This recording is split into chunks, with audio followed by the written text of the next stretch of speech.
à tous et à mais j'espère que vous allez bien, j'espère que vous avez passé un très bon week-end. Désolé pour le live de vendredi, je n'avais pas la voix malheureusement pour pouvoir tenir une heure avec vous, mais ce sera que partie remise, on le reprogrammera bien évidemment pour vendredi prochain. Je vous donne dès lors rendez-vous à 12h30 pour vendredi pour le live de la communauté des rois. On va parler Bitcoin bien évidemment, on va regarder un petit peu ce qui s'est passé par rapport à cette clôture en weekly. Il y aura quelque chose de très important aussi mercredi, on va en parler bien évidemment ensemble par rapport à la décision de Jérôme Powell vis-à-vis des taux de la Banque centrale américaine. Bon, on a pas mal de choses à dire aujourd'hui, quelques news également très croustillantes. On commence maintenant.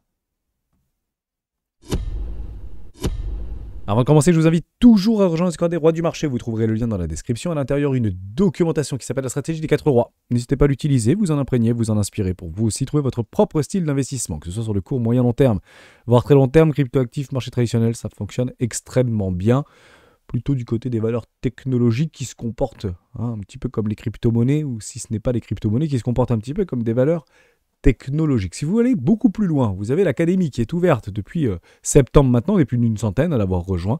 On fait des lives les lundis, le mardi et le jeudi à midi pendant 1 heure, et il y aura donc un live à midi. N'hésitez pas à aller le découvrir, c'est directement dans la description, je vous ai mis le lien. On va parler Bitcoin très rapidement. Bon, on est parti chercher parfaitement notre 0,618 du petit précédent mouvement, ici quasiment chirurgical, dans une zone de rechargement d'achat court terme. Qu'est-ce qu'on attend maintenant? Des structures. C'est toujours la même chose, c'est pas parce qu'on y va que ça y est, on va se retourner, on va faire un nouveau sommet. On attendra un petit peu de consolidation, potentiellement une petite structure dans la zone de rechargement d'achat et des réintégrations par rapport à des bougies potentiellement ou des imbalances qu'on viendrait combler peut-être beaucoup plus tard, mais c'est clairement ce qu'on attend, des petites structures, quels que soient les timeframes que vous regardez, ça fonctionne extrêmement bien. Et ces structures nous donnent des réintégrations d'une potentielle tendance baissière très court terme, précédente. Exemple, ici, vous avez des creux toujours plus bas que les précédents et des bas toujours plus bas que les précédents.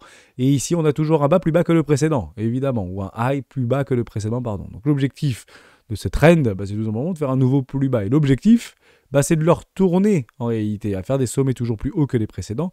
Et généralement, c'est sur ces petits pullbacks, sur les necklines de W daily en 4 heures, qu'on se positionne si on veut éventuellement jouer des plays avec des risques récompenses de 2 ou 3 pour 1 par exemple, et aller chercher une zone de rechargement de vente logique du précédent mouvement ou un nouvel ATH, pourquoi pas, garder bien évidemment un petit peu de cash pour ou une position toujours ouverte parce qu'on ne connaît jamais là où le cours s'arrêtera, et évidemment. Et l'objectif de mettre des stops suiveurs, vous pouvez bien sûr faire tout ça, on l'explique très bien sur le Discord ou l'ensemble des vidéos en replay, notamment sur l'Académie des Rois.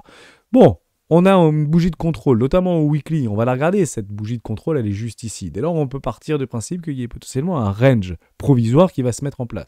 Entre la bougie du haut, si on vient la casser et résoudre et clôturer en weekly au-dessus, c'est très boule, au-dessus des 73 800 $. Par contre, si on vient clôturer en dessous, ici, de cette bougie de contrôle, vous la voyez comme moi, je vais tout effacer, vous l'avez bien, cette bougie de contrôle juste ici, ce ne serait pas forcément boule. Donc, si on vient clôturer une bougie en weekly sous les 64 550 $, pour moi, l'objectif, ce serait de venir casser le plus bas creux, ici, qui se trouve aux 59 000 $. Et si on clôture celui-ci, notamment en mensuel ou en weekly, je pense que ça suffira, c'est de faire un petit tour sur le premier arrêt. Donc, vous voyez des étapes, avant de peut-être un petit peu trop s'enflammer sur des leviers, que ce soit en contre-tendance ou dans la tendance, attendez bien des continuations, attendez bien des petites structures et attendez bien que le cours vous donne tout simplement satisfaction et vous valide vos confirmations. Bon, actuellement, je suis très spectateur.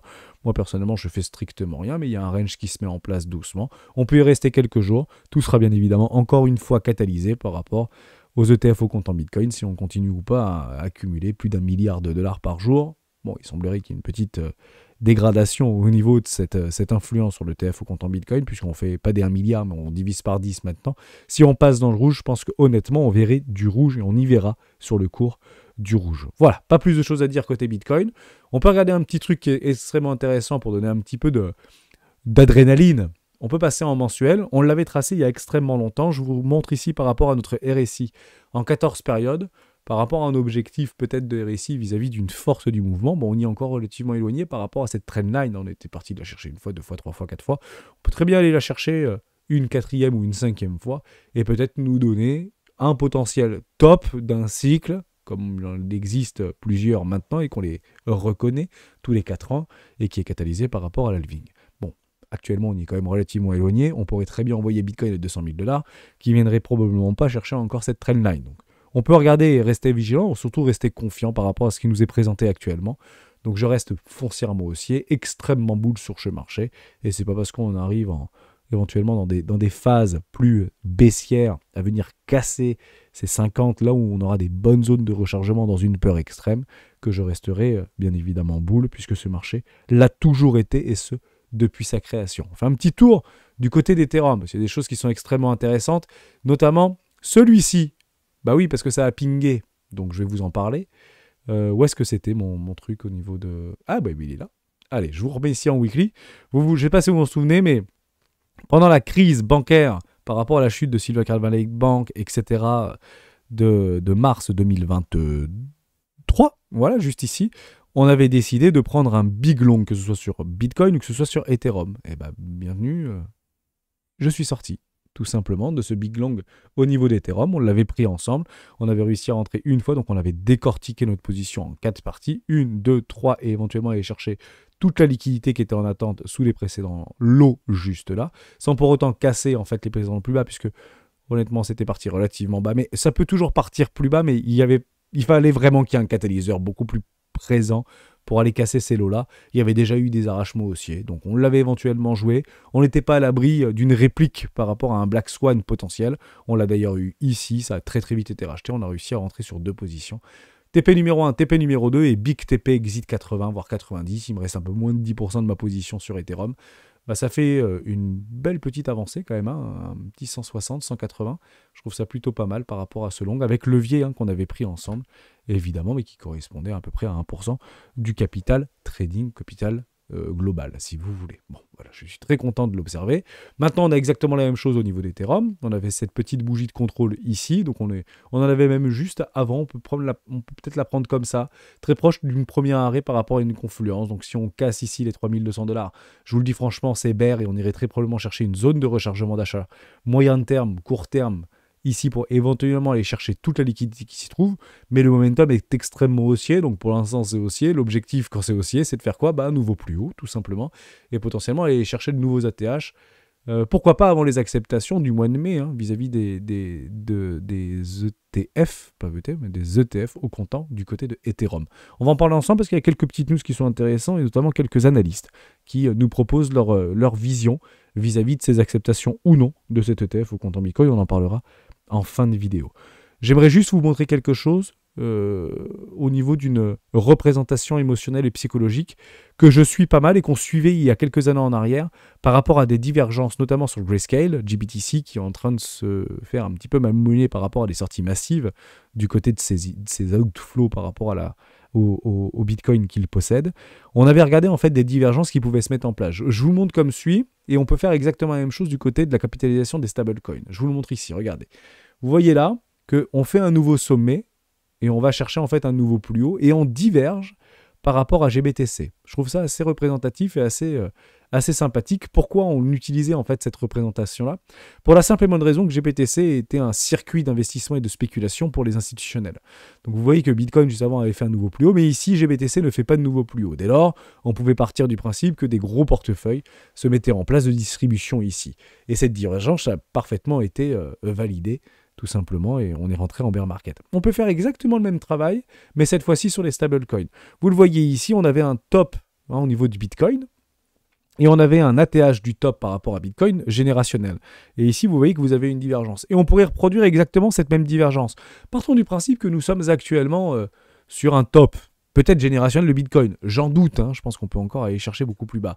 Mais si vous voyez en fait du Bitcoin qui commence à retracer de façon assez profonde, on va vraiment chercher la liquidité, et que derrière il fait un nouvel ATH, peut-être sur les 80 000 ou 88 000$, et qu'ici vous observez en fait une divergence, et bien peut-être qu'on pourrait éventuellement signer une divergence, qu'on aura une corrélation par rapport à GBTC et également à la capitalisation des stablecoins. J'aime bien montrer ça, puisque ça permet tout simplement de renforcer les billets ou en gommer certains. Évidemment, parce que c'est clairement ce qui se passe par rapport à la capitalisation des stablecoins vis-à-vis de la dynamique interne qui influence le price action de Bitcoin, bien évidemment, et de l'ensemble de nos cryptoactifs, tout simplement. Ce qui est très positif, soit dit en passant, si on est actuellement dans une bande de range par rapport à Bitcoin, et qu'il y reste plusieurs semaines, peut-être plusieurs jours, ou peut-être plusieurs semaines, à ce moment-là, ça va swinger de nos cryptoactifs préférés. Donc prenez des profits, mais ce sera très probablement haussier, puisque les gens cherchent le risque. Généralement, le retail, quand il rentre sur Bitcoin et qu'au bout d'une semaine, il voit, bon bah apparemment Bitcoin, il a pris pris que 1,27%, c'est quoi Starlac? Mais par contre, il y a Floki, par contre, il y a Bonk, par contre, il y a Dogecoin, ou par contre, il y a Solana. Lui, il a pris 68%. Bon, bah, je vais aller me mettre sur Solana, je vais aller me mettre sur Massin, je vais aller me mettre sur truc, et en fait, ils alimentent le momentum. Et c'est comme ça que ça se passe. Hein. Vous connaissez clairement la manifestation psychologique et émotionnelle de ce marché-là, ou de ces marchés, hein, avec un grand M majuscule. D'abord, on va dans Bitcoin, ensuite, on va dans les stablecoins, on essaie de comprendre un petit peu la technologie, puis après, on va mettre all-in sur les altcoins, tout simplement. Bon, au moins, vous avez tout ça sous les yeux maintenant. On va parler un petit peu d'order flow, et après on fait des news. Je trouve ça plutôt pas mal d'en discuter avec vous. Bon, c'est hyper atomisé. On l'avait ça précédemment. Ça, c'était fin de semaine dernière. Vous voyez que les violets commençaient un petit peu à décrocher. Donc, c'est eux qui... comment on pourrait dire ça, influence peut-être le plus le price action avec les grosses baleines, 1 à 10 millions de dollars. Il y a une forme d'influence non négligeable qu'il peut y avoir vis-à-vis de cours. Bon, ils avaient commencé un petit peu la danse, on avait vu le lendemain que le cours avait commencé à retracer, et puis aujourd'hui, c'est un petit peu hyper atomisé, donc tout le monde un peu foufou. Donc généralement, c'est synonyme de range. Je vous le dis en toute franchise. Donc on devrait logiquement garder ce premier arrêt de tout le précédent mouvement si on venait à aller le chercher. Actuellement, il se trouve où? Il se trouve sur les 50 000 $. Ce premier arrêt de tout le précédent mouvement, 52 000 $. Donc je pense que si on doit avoir une correction extrêmement profonde, je doute qu'on casse en one shot s'il n'y a pas de catalyseur extrêmement puissant type Black Swan, cassure dans l'économie mondiale ou tout ce que vous voulez. Vous pouvez imaginer tout ce que vous voulez. Je pense qu'on ne cassera pas les 51 000 $ si on n'a pas le pourquoi. Hein, le comment, on l'aura, on le verra. Mais le pourquoi, il faut aussi l'avoir. Et ce sera notre degré de résilience et de connaissance qui fera si oui ou non cette news-là peut être catalysante pour casser les nouveaux plus bas. Bon, généralement, on se plante souvent, mais on essaiera éventuellement de le voir. Mais comme on ne voit rien, eh ben, inutile de jouer. Donc pour les personnes qui souhaitent jouer la contre-tendance, puisque malheureusement, ça reste de la contre-tendance sur des timeframes plus importantes, le seul objectif que vous avez, c'est d'aller chercher ce premier arrêt, tout simplement. Et d'ailleurs, si vous prenez des toutes petites timeframes, ça se joue, mais on le fait très très bien. Ici, top, boum, premier arrêt, zone de recharge chirurgicale dans une zone de rechargement de vente. On va tirer notre petit pinceau, boum, premier arrêt, ça résiste directement, 618, c'est chirurgical. Boum, on va chercher un petit peu plus bas, premier arrêt, il tente d'être maintenu. L'objectif de le casser est peut-être d'aller chercher une zone de rechargement de vente pour générer un dead cat bounce et aller faire un nouveau plus bas, sachant que ce qu'on sait, et ce qu'il ne faut pas casser, c'est exactement cette dernière mèche, juste ici aux alentours des 59 000 $, qui remettrait en cause la dynamique de flux court terme, moyen terme, ici plutôt en daily, voire en weekly, hein, il faut le comprendre comme ça. Donc si on venait à le casser, vous avez, moi en tout cas, ma cible phare, c'est premier arrêt. Et ce qui va être peut-être très global pour vous, c'est que si vous prenez des targets de 1 pour 1, donc généralement ça fonctionne plutôt pas trop mal, vous allez arriver pas très très loin du premier arrêt. Alors moi j'aurais pas dû le prendre, j'aurais dû le prendre un petit peu plus haut. D'ailleurs ça nous envoie où par rapport à une target de 1 pour 1 sur un risque récompense? 44 000 $. Ah, c'est assez drôle parce que c'est à peu près la target de JP Morgan. Donc voilà, si on venait à casser ceci des 59 000 $, je pense que l'objectif qu'on pourrait avoir cible, c'est les 44 000 $, 0,50%, et un marché peut retracer de moitié en moitié moins de temps. Et ben c'est juste formidable de l'observer, mais nous n'y sommes pas, bien évidemment. Actuellement, je ne le joue pas, et je vous le dis en toute franchise, si ça venait à se réaliser, je ne le jouerai pas. Par contre, j'achèterai. J'achèterai en plusieurs fois. Ici, premier arrêt, je renforce. Ici, 0,50, je renforce. Et bien sûr, target d'Hermès, 33 000 $. All-in. Jamais all-in, mais vous avez compris un petit peu le discours. Donc ceci sera considéré pour nous, et je l'espère, comme une opportunité, et non pas comme une capitulation, une dépression, qui pourrait éventuellement influencer nos décisions rationnelles. J'ai pas plus de choses à vous dire. Il y aura quelque chose d'extrêmement important qui va se passer mercredi, me semble-t-il. Ce sont la décision de la Banque centrale américaine par rapport au taux. Donc ce sera à 19h et non pas 20h, donc 19h cette fois-ci, avec un consensus de 5,50. Ça ne bouge pas, 99%. Donc partez du principe qu'on ne bougera pas les taux, Jérôme Powell ne bougeront pas les taux d'un consensus unanime au niveau de la Banque centrale américaine. Donc la question à savoir, c'est pas savoir s'ils vont baisser ou augmenter les taux. Ce qu'on veut savoir, c'est si oui ou non les perspectives futures vont remettre en cause en fait ce consensus-là. Donc est-ce qu'on peut éventuellement prétendre que à partir du mois de mai, il y aura bien une première baisse de taux de 0,25 ou de 0,50 points. C'est ça qui va être catalysé. S'il a un discours peut-être un petit peu sévère et il n'a pas suffisamment encore d'informations pour pouvoir éventuellement prendre une décision raisonnée, ce qui est très probable, à ce moment-là, ça pourrait en fait engendrer de la volatilité et on sera donc sur une journée de volatilité et de liquidité. Et généralement, on s'y éloigne de ces journées de liquidité. Donc mercredi, attention, je mets un petit warning, puisque ça pourrait éventuellement swinger du côté des marchés. Et crypto-monnaie, bien évidemment, ne sera pas complètement différent. Côté inflation, on a un petit regain au niveau de l'inflation. Donc ça se réactualise quotidiennement par rapport aux datas qui sont fournies, notamment par la Fed d'Atlanta, etc. Donc 2,13, on reste sur le consensus, entre guillemets, d'une inflation propre. Ce qu'il faut comprendre par rapport à cette idée de 2% d'inflation qui est une bonne inflation, il n'y a pas de bonne inflation. Pourquoi ? Parce que l'inflation est un problème de pauvres et la déflation est un problème de riches. Donc s'il y a de l'inflation, c'est pas très bien pour la majorité des humains. Il faut le comprendre comme ça. Mais je pense que ce consensus-là va probablement évoluer, comme on fait évoluer tous nos calculs. Et il semblerait que le consensus, actuellement, dans les milieux autorisés, serait aux alentours de 3. Donc, comprenez-le ou non, mais ne restons pas bornés à penser que Jérôme Powell ne bougera pas si on n'arrive pas à 2, voire en dessous de 2 et de façon régulière. Puisque en une phrase, on peut faire basculer le consensus pour dire non, 2 c'est pas bien, 3 c'est mieux. Il faudra juste le voir, il faudra juste l'entendre, il faudra juste le marquer et le marquer au fer rouge quelque part. Puisque ça peut être très rapide en fait par rapport à ce paradigme-là. Comprenez-le comme ça, et il semblerait que ce soit la direction qu'on est en train de prendre d'un point de vue européen et d'un point de vue américain. Pas plus de choses à dire, on fait juste un petit tour au niveau des news. Donc c'est pas très friand vis-à-vis des ETF au comptant, donc fin de semaine un petit peu morose, ou un petit peu monotone. 14 mars c'était 132, 15 mars 198, alors qu'on avait vécu 1 milliard de dollars d'inflow 48 heures avant. Bon, est-ce que tant que c'est, j'ai envie de dire, tant que c'est noir, logiquement, ça devrait... Donc c'est vert, on peut partir de ce principe-là. Je pense que c'est plutôt positif. Et on peut même partir du principe qu'à coût de 200 millions de dollars, on sera toujours prépondérant par rapport à l'offre. Même si on voit en fait éventuellement une forme de distribution, mais pas du côté des mineurs, plutôt du côté des holders ici qui commencent à bouger. Bon, si on voit du rouge, je pense que ça aura une pression extrêmement forte, puisque le fait de voir du rouge, ça va influencer les émotions. Et finalement, est-ce qu'on n'a pas fait une connerie à mettre autant de pognon sur les ETF au compte en Bitcoin ? Et on va vite demander de ressortir. Le problème, c'est qu'on va le voir relativement vite, si on doit ressortir, puisqu'on aura des informations pour dire qu'il y a du monde au portillon. C'est un petit peu comme les SCPI, si vous voulez. Ces circuits de spéculation sont très visibles, puisque très encadrés. D'accord ? Donc, toutes ces informations-là, on les aura.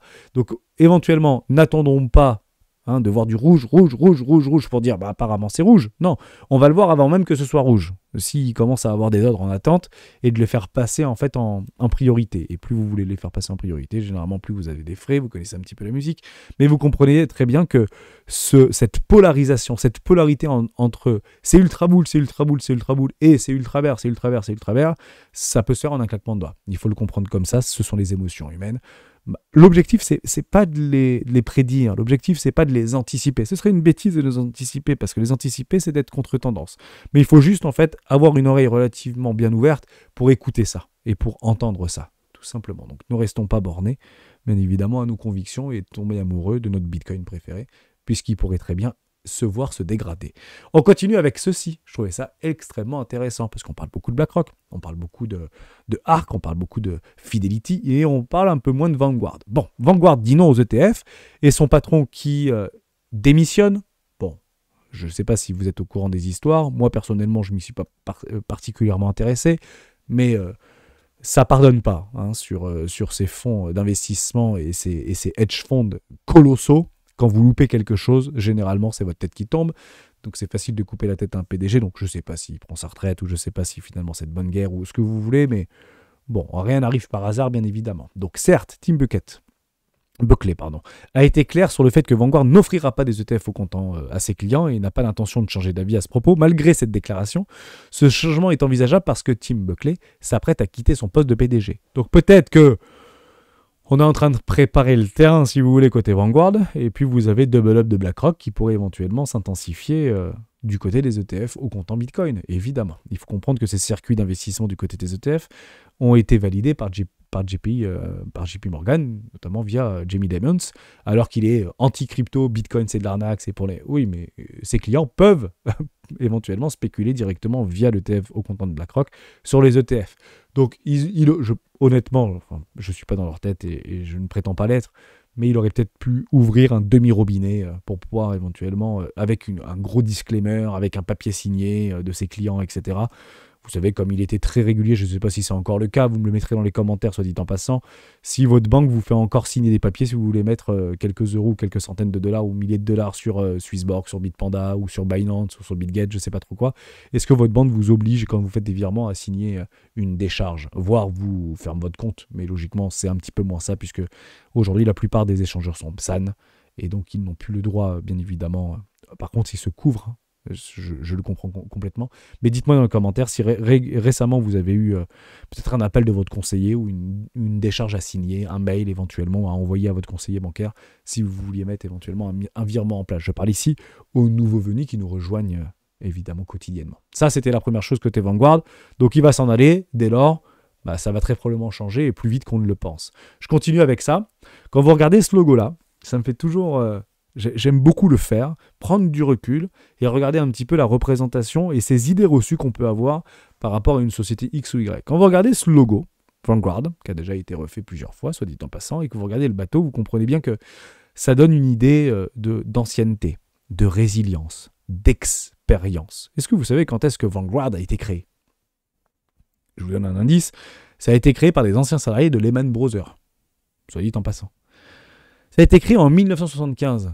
Donc vous voyez que c'est pas si vieux que ça. Hein. C'est pas une société qui a été créée à la fin du 19e siècle, en fait, Vanguard. C'est une société relativement récente dans le paysage, si vous voulez, des fonds d'investissement et des hedge funds. Le hedge fund, cette connotation, est un mot très récent, en réalité, dans le vocabulaire économique. Hein. Si vous prenez ici Vanguard, c'est quoi leur objectif? Être une société d'investissement différente. Pourquoi? Parce que les groupes a été fondé aux États-Unis en 1975 sur une idée très simple, révolutionnaire. Celle qu'une société d'investissement doit gérer ses fonds uniquement dans l'intérêt de ses clients. D'accord, donc partez du principe que toutes les entreprises qui géraient de l'argent avant 1975 ne le faisaient pas dans l'intérêt de ses clients, s'il semblerait, de la bouche de Vanguard. Donc c'est 1975. Est-ce que vous savez quand est-ce que BlackRock a été créé? C'est intéressant ça, BlackRock, on a l'impression que c'est un truc qui a 100 ans. Mais ça n'a pas 100 ans du tout. Ça a mon âge, 1988. T'es même plus jeune que moi, je suis plus vieux que BlackRock pour information. New York aux États-Unis, l'objectif de BlackRock c'est quoi? Vous lisez la précédente, celle qu'une société d'investissement doit gérer ses fonds uniquement dans l'intérêt de ses clients. Vous connaissez un petit peu l'idée, 10 000 milliards de dollars de capitalisation, en tout cas de fonds sous gestion, pardon.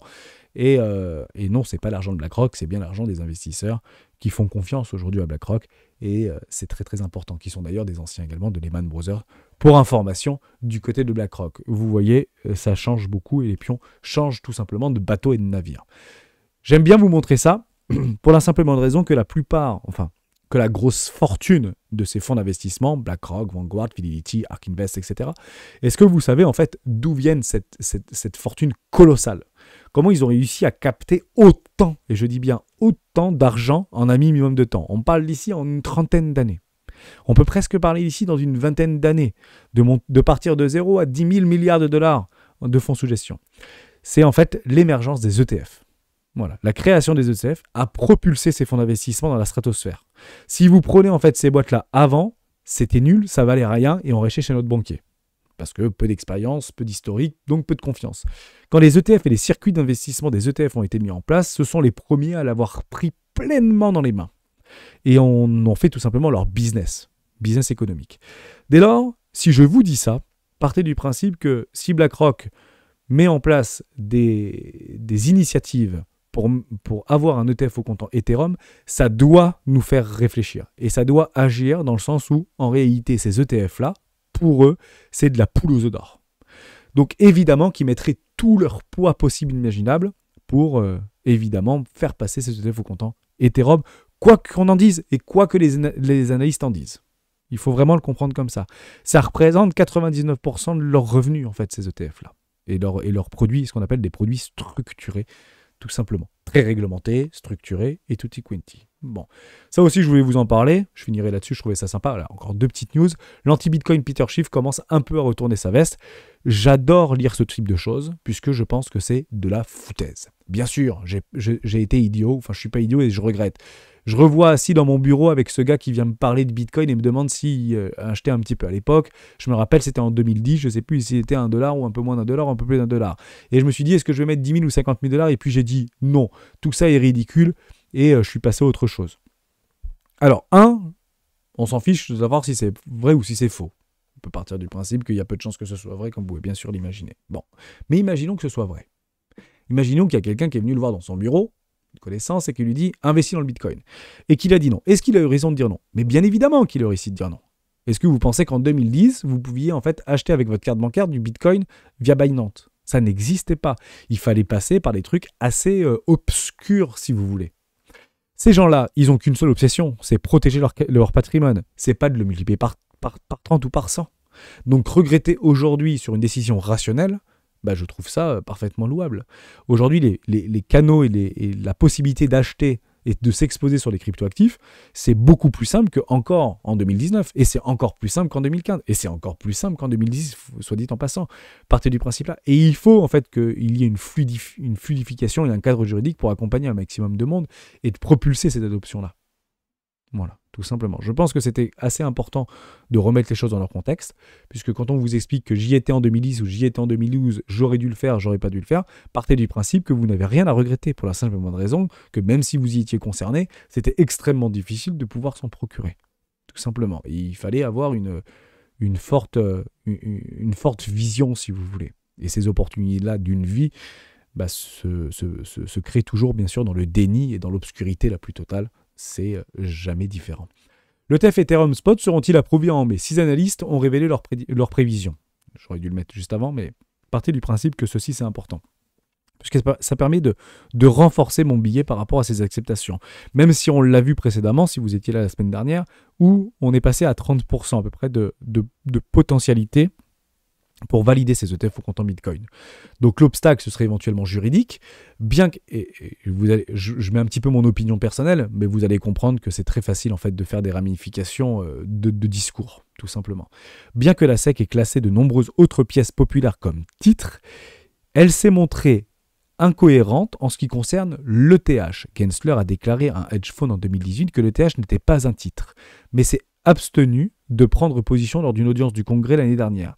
Cette incertitude pourrait ajouter une complexité au processus selon Jacques Conner, directeur des produits dérivés chez Bitfinex.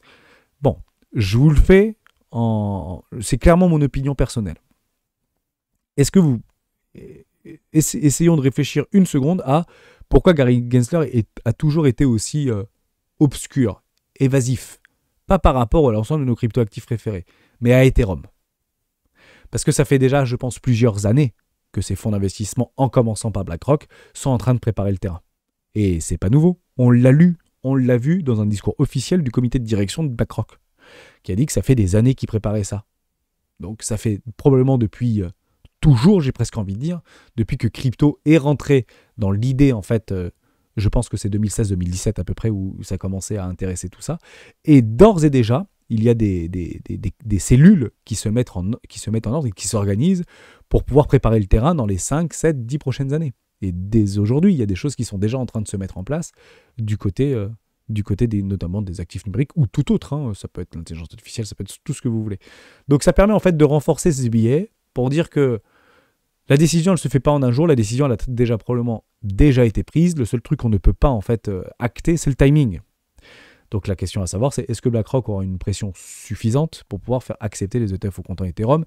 Et en lisant cela, je vous le dis, tôt ou tard, ils seront acceptés. Tout simplement. Ce qui donnera beaucoup de baume au cœur à nos cryptoactifs préférés qui pourront éventuellement faire un petit peu de olé olé. Je vous explique pourquoi. Puisque Ethereum a été et doit être considéré dans la représentation de la SEC comme un titre financier comme ils le définissent. Pourquoi? Parce qu'il y a une ICO du côté d'Ethereum. Dès lors, s'ils acceptent les ETF au comptant Ethereum et qu'ils expliquent que Ethereum n'est pas un titre, ça veut dire que toutes les cryptoactifs qui sont passés par un canal d'investissement de ICO ou d'IDO ne seront pas considérés comme des titres financiers. Et là, croyez-le ou non, mais il y a beaucoup d'argent qui devrait s'y déverser. J'ai fini de dire tout ce que je voulais dire. Je ne parle pas de JP Morgan, je vous l'ai dit tout à l'heure. Et je finis par CryptoQuant, puisque RAS du côté des mineurs. Bon, ça ne vend pas plus que de raison.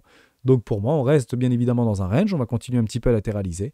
L'objectif, vous le connaissez, il est toujours le même. C'est d'envoyer Bitcoin sous les 65 000 $. C'est pas moi qui le dis. Hein, c'est tout simplement du côté des options. L'objectif, c'est pour faire gagner les échangeurs. L'objectif, c'est de faire, enfin en tout cas d'atteindre enfin, pas la zone la plus douloureuse pour les market makers et pour les échangeurs. Ce serait bien évidemment en dessous des 65 000 $ parce qu'il y a un sacré morceau à aller chercher. Donc ce sera pour le 29 mars. Et si vous voulez éventuellement aller chercher le pic de douleur maximum, qu'on appelle comme ça, c'est 50 000 $ pour Bitcoin, au niveau du 29 mars 2024.